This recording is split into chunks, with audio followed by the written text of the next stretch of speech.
जय श्री कृष्ण दोस्तों। आप सभी का मेरे चैनल में स्वागत है। देखिए, मकर संक्रांति के दिन दान और स्नान का विशेष महत्व होता है और इसी दिन से माघ स्नान यानी कि कुंभ स्नान भी प्रारंभ हो जाता है।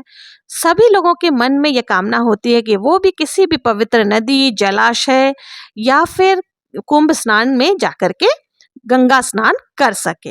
लेकिन हर किसी के लिए यह पॉसिबल नहीं होता है कि वो जाकर के गंगा जी में स्नान कराए या गंगा जी में डुबकी लगाए, या फिर घर के आसपास में पवित्र नदियां नहीं होती है तो आप कैसे घर पर ही रह करके गंगा स्नान, दीपदान और कुंभ स्नान का पुण्य लाभ प्राप्त कर सकते हैं।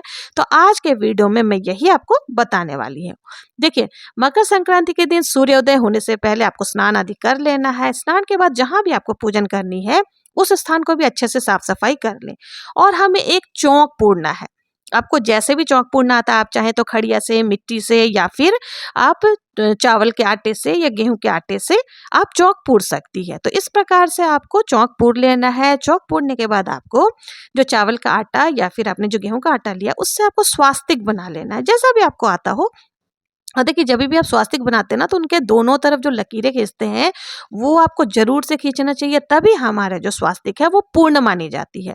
तो इस तरह से हमें जो है ना स्वास्तिक बना लेना आटे से, बहुत ही सुंदर तरीके से हम स्वास्तिक बना लेंगे। फिर हमें इसमें देखिए हल्दी भी जरूर से प्रयोग करना है, तो थोड़ा सा हल्दी से आपको जो है स्वास्तिक के ऊपर लगा लेना है। अब हमें क्या करना है, एक शुद्ध पात्र ले लेना है और हमें दीपक ले लेना। आप चाहे तो 5 दीपक, 7 दीपक, 14 दीपक, जितने दीपक आप प्रज्वलित करना चाहते हैं उतने दीपक आपको ले लेना है। फिर आपको देखिए, यहाँ पर हम कृत्रिम रूप से गंगा नदी का निर्माण करेंगे, तो उसके लिए आप एक थाली प्रयोग में ले सकते हैं या फिर आप एक गमला बड़ा सा परात प्रयोग में ले सकते हैं। उसके अंदर हमें जल भर देना है। जल भरने के बाद अगर आपके पास कोई पुष्प हो तो आप पुष्प भी डाल सकते हैं उसमें। आप अगर आपके पास गंगा जल है तो आपको वो गंगा जल मिश्रित कर लेना है। फिर उस जल को हमें देखिए, गंगा जल जब मिश्रित कर लेंगे तो वो कृत्रिम गंगा का रूप धारण कर लेगी। तो इस प्रकार से हमें गंगा जी बना लेना है। और देखिए, अगर एक कहावत है ना कि मन चंगा तो कठौती में भी गंगा, तो आपको क्या करना है, अब इस परात को उठा करके हमें जहां पर हमने चौक पूरा था वहां पर रख देना है और उसमें फूल, अक्षत, रोली आदि से हमें पूजन कर लेना है। फिर दीप हमें प्रज्वलित करना है और गंगा मैया का आह्वान करना है। और देखिए, गंगा के तट पर जो है ना दीपदान करने का बहुत ही ज्यादा पुण्य होता है और उस पर अगर मकर संक्रांति का मौका है तो बहुत ही शुभ माना जाता है। तो हमें दीपदान करने के लिए क्या करना है, आप चाहे तो 11 दीपक या 365 बाती के दीपक अगर आपने कार्तिक के माह में नहीं प्रज्वलित किया है तो आप इस मौके पर भी 365 बाती का दीपक प्रज्वलित कर सकते हैं। तो आपको नारियल यानी कि गीट के जो खोपरे का जो होता है उसको काट करके उसके अंदर 365 बाती के दीपक बना लेना है और इस प्रकार से जैसे मैं यहाँ प्रज्वलित कर रही हूँ आपको प्रज्वलित कर लेना है। और आपको ये गंगा जी के तट पर, यानी कि जो हमने कृत्रिम रूप से गंगा जी बनाया था उनके तट किनारे पर ही यह दीपक को प्रज्वलित करके रख देना है। फिर अगर आप चुनरी, साड़ी आदि गंगा मैया को समर्पित करना चाहती हैं तो वो सारी चीजें आप यहाँ पर रख सकती हैं। तो हमने यहाँ सारे दीपक को एक एक करके प्रज्वलित कर लिया। और देखिए, पत्ते के ऊपर आप अगर दीपक, ये जो बातियों को रखेंगे ना तो ये गंगा जी में जब हम छोड़ेंगे तो बहुत अच्छे तरीके से ये तैरते हैं। तो देखिए, और थोड़ा सा हमें गंगा जी का जो जल है इनको हिला देना है ताकि ये पत्ते तैरते रहें बहुत ही खूबसूरती से। देखिए कितना खूबसूरत नज़ारा, बिल्कुल आपको ऐसा अनुभव होगा कि आप गंगा जी के तट पर ही हैं।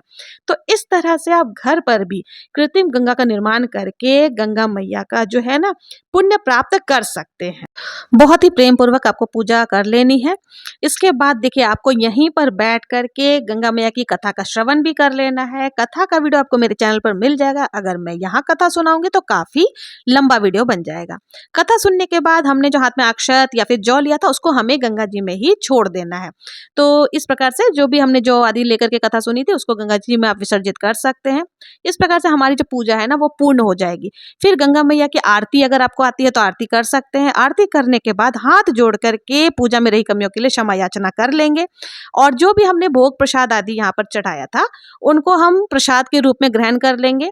और ये जो दीपक आदि हमने गंगा जी में डाला था उनको हम विसर्जन कर देंगे। साथ ही जो गंगा जी का जल हमने बनाया है उनको हमें किसी भी पौधे में डाल देना है। फूल, पुष्प जितने भी हैं, पत्ते आदि हैं, उन सबको हम किसी भी पौधे में डाल देंगे, वो खाद बन जाएगी। तो इस प्रकार से जो है हमारे गंगा जी की पूजन घर पे ही बहुत ही अच्छे तरीके से आप कर सकते हैं। तो इस मकर संक्रांति पे आप ये मौका ना चूके, घर पर ही कृत्रिम रूप से गंगा जी का निर्माण करें और वो कहावत को सत्य करें कि मन चंगा तो कठौती में गंगा। इस प्रकार से करके आप बहुत ही अच्छे तरीके से गंगा जी का पूजन कर सकते हैं। तो आप लोगों को मेरा ये वीडियो कैसा लगा? अगर मेरा ये वीडियो जरा भी पसंद आया हो, हेल्पफुल लगा हो, तो प्लीज़ मेरे चैनल को जाकर के सब्सक्राइब करें, ज़्यादा से ज़्यादा शेयर करें, लाइक करें। मिलते हैं नेक्स्ट वीडियो में किसी और पूजा विधि के साथ। तब तक के लिए जय श्री कृष्णा।